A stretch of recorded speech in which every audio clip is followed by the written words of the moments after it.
Hello and welcome to History Repeats Itself. My name's Negative Root and let's get cracking on this episode where we covered the V2 rocket, the Vergeltungswaffe 2. Now that literally translates to vengeance weapon. It was developed by the Nazis of all people at the end of World War II. In the early 40s they were playing around with different weapons, trying to come up with something that could reach the Allies. And this was kind of the result of a lot of testing and a lot of development. Werner von Braun was heavily involved in it after he was firstly read Herr Oberth, the same fellow that came up with the Oberth theory, I believe. His book on rockets and orbits, and he got inspired and started to design these. Now, I think whether Werner von Braun was a good person or a bad person should be debated by the history people. So I'm not going to worry about it. I'm just going to talk about the rocket. Now, I'm doing this in stock KSP at the moment. I'm in sandbox mode, so I'm just going to talk about how I built it. Basically, we have... I'm trying to keep this as true to the actual rocket itself. Now, it didn't have any SAS, so you'll notice that our control is going to come pretty much exclusively from the fins at the bottom of the rocket. There is no gimbaling on the rocket because the V2 didn't have gimbaling. It used the vanes beneath the rocket. So beneath the rocket here they would have control surfaces, so something like this, to direct the thrust left or right, forwards, backwards, pitch, or all of that, and that they did it that way. Now I can't recreate that unfortunately in this game, but there we go, that's how it looks, and I've actually made it so that the range is very similar to what the V2 was. So let's go and fly it and see how it performs. Yeah, as I said, I've short fueled the top stage, and that gives it a pretty well close to it range of what it actually had in real life. The real life vertical range was 206 kilometers, I reckon, and in this I reckon it goes to about 215 or something. Now I'm going to turn on SAS because it will control the control surfaces. We're going to set it going, and we'll see how high we go. So yeah, as I was saying, the V2 was a vengeance weapon to strike back at the Allies. It kind of really saw a lot of use in the later stages, once Werner von Braun had really perfected the design. There was 4 key technologies, according to Wikipedia, that the rocket needed. It was firstly a large liquid-fueled rocket engine. Up till this point, the rocket engines, liquid-fueled rocket engines, had been rather small, so it used a combination of a steam engine and a turbo pump to drive the propellant, and then the propellant obviously gets mixed in the combustion chamber in here and then was exhausted out through the nozzle. Now what it actually did was they also had like some uncombusted fuel just running down the outside, and that actually kept the rocket cool somewhat. You notice that this one's getting a little bit red. So yeah, they used unburnt fuel, and then as it exited the exhaust, it actually gave it the big rocket tail. Now, these weapons, these rockets, were actually constructed by slave labour. Nazi Germany was not a good place, let's put it that way. So thousands died to actually put these rockets into service.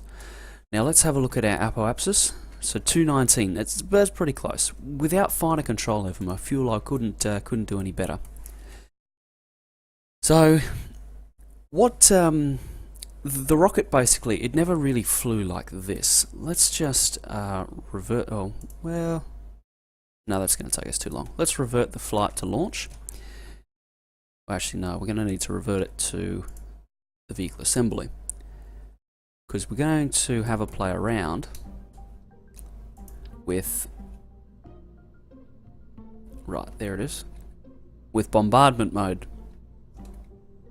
So what the V2 would do is they would launch it in something like this. I might need it a little bit more like that. And bombardment mode, what would happen is it would get up to about 80 kilometers, and the engine would go for about 65 seconds. After that, it would shut off. So we're going to shoot this out over the ocean and see how we go. Oh no! Oh, pull up, pull up, pull up. Shut. So obviously I haven't tested this at all. So we need a steeper angle. Ooh. Much steeper, I think. Yeah, it would hit 80 kilometers, which would be the end of its powered flight, and then after that it would go completely ballistic into the target. Now, targeting worked in a very, very... Whoa. Okay, pull up, pull up, pull up. I said pull up, damn it. Okay, that's the other thing about this. Because I have no ASAS, I can't control it at all. So we're going to need to revert the flight to launch again, and we'll try one more time to get this thing working right. Because I forgot that. Right. Oh dear. It really wants to pitch over, doesn't it?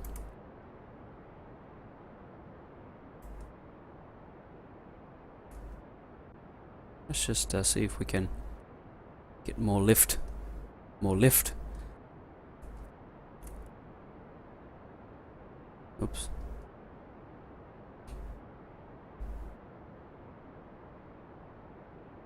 Yeah, we're struggling. Alright, let's revert to the vehicle assembly and see if we can get it working. Oops, don't mean to rotate. Okay, let's just go for a little bit of an offset launch and see if we can get it. Now, these rockets were really the beginning of the entire... It spawned quite a few things.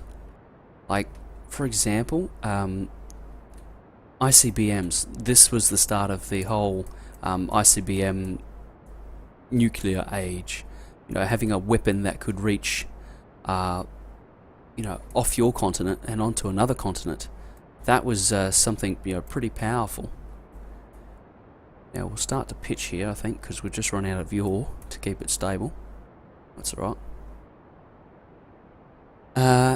They were supersonic weapons, so what they needed to do was they actually designed the airframe to go faster than the speed of sound. So that was one of the 4 key technologies I was talking about earlier before I got sidetracked. And yeah, that supersonic control was very, very important because you notice that we're getting heating effects because of how quick we're going right now. And the old rocket would have got a similar kind of thing happening. I'll just turn off ISS and then re-engage it. We'll see how we're going for fuel. We'll turn it off. Okay. Now, oh, we're a little bit high. So I'd adjust that launch. But you can see the range on this kind of thing. Okay, that's going to reach, well, it's going to fall short in the ocean there. If that was at 80 k's, I'd reach onto this continent. Well, it's the same continent, but this side of the ocean. Now, the other things that Werner von Braun needed to come up with, apart from the supersonic aerodynamics and the large liquid-fueled rocket engines, he also needed to come up with gyroscopic guidance. So, a nav ball, basically. They had one in these rockets. It was situated up in the nose cone, I believe. And that basically sorted out up, down, left, right. It really, it didn't do much than that. And that allowed the rocket to kind of have an SAS of its own, where it would control itself and kind of keep on the same heading. It would keep going straight.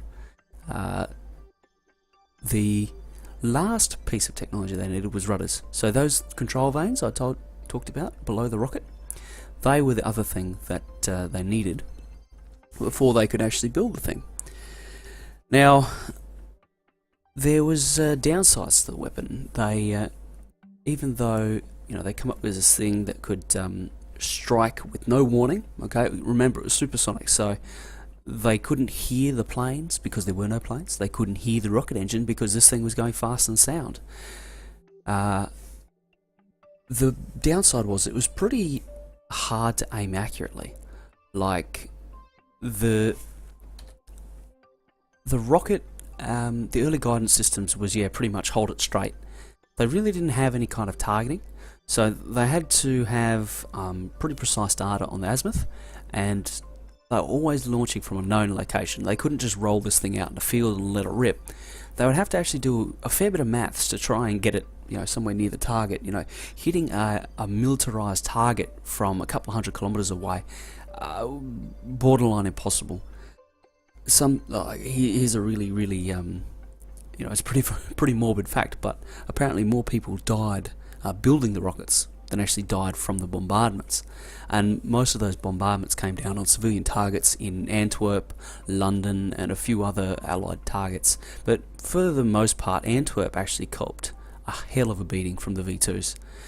I think I was reading somewhere there that the German army was trying to use the V2 as kind of an encouragement to their own troops, strike fear in the Allies, because Antwerp was quite an area of heavy fighting there. Now, apart from the thing being hard to aim, it also had a contact fuse. So you'll notice that the rocket, the warhead, let's just get a good view of it. The warhead would sit in this part of the rocket here. Let's spin stabilize it. That'll work. So it would sit in this part of the rocket here. So the warhead would be up here. Now you couldn't set it to airburst at all because they didn't have that technology. So most of the time, what would happen is the missile would hit its target and then bury itself, or be in the process of burying itself when it actually exploded. Now, what that meant for our, the destructiveness of it, they were destructive enough as it was, but they became less destructive than they could have been because they didn't have the the fuse they needed to actually do a lot of damage. When you got a bomb, obviously it explodes in a sphere, so you want it to explode a couple of meters off the ground for it to have maximum effect. The Hiroshima nuclear bomb exploded, I think it was 50 or 100 meters in the air above the target. So that gives you an idea that if you want to cause maximum damage, you want it to blow up before it actually is in the target, because it won't have much effect. Now we'll just watch this thing come down again. We'll speed her up a bit. Alright, now we're re-entering the atmosphere. Now you'll notice that we're going to fall well short of the other continent, and that's because of drag and those kinds of things. Actually, something that'll be interesting is to see how slow this thing goes, because this would actually have struck the target at somewhere in the neighbourhood of I would say it probably up. Well, if it's faster than the speed of sound, it would have to be going quicker than 340 meters per second when it would 340 or 240. Someone comment with the speed of sound if you would. That's been a while since I did that kind of stuff, but it would strike that fast. So yeah, it'll be interesting to see how quick this one goes. You notice we've got heating effects on the re-entry. Now, after the war, or towards the end of the war there, the Rush kind of got on with the Soviets and the Americans. They both started racing to capture technology around the rockets. They saw what it was, and clearly it was a new weapon, so they wanted to know more about it, which is kind of prudence. And what happened was basically the Germans got divvied up between the Russians and the Americans, and some of the Russians and a lot of their material, some of the Germans and a lot of their material went to the Soviets, whereas a lot of scientists ended up going to the USA, along with, I think it was 200 trainloads of rocket parts went to the USA, where they started testing it and trying to develop ICBMs. Boom. So, explosion, fun, wonderful. Now, let's have a look. So, we covered 33 kilometers. No, yes, 33 kilometers. These would reach up to, I think it was 300 or 400 kilometers. Someone fact check me on that. over the Earth, and it would reach into London, so that might actually be closer to 200. Yeah, it would reach into London and do, big amounts of damage. So, that is episode 1 of the History Repeats Itself YouTube series. I hope you've enjoyed it. Make sure you subscribe to the channel. I'll be doing more of these. Comment if you've picked up any historical inaccuracies. There's probably lots of them. I've been relying quite heavily on Wikipedia and various sources that might not be accurate.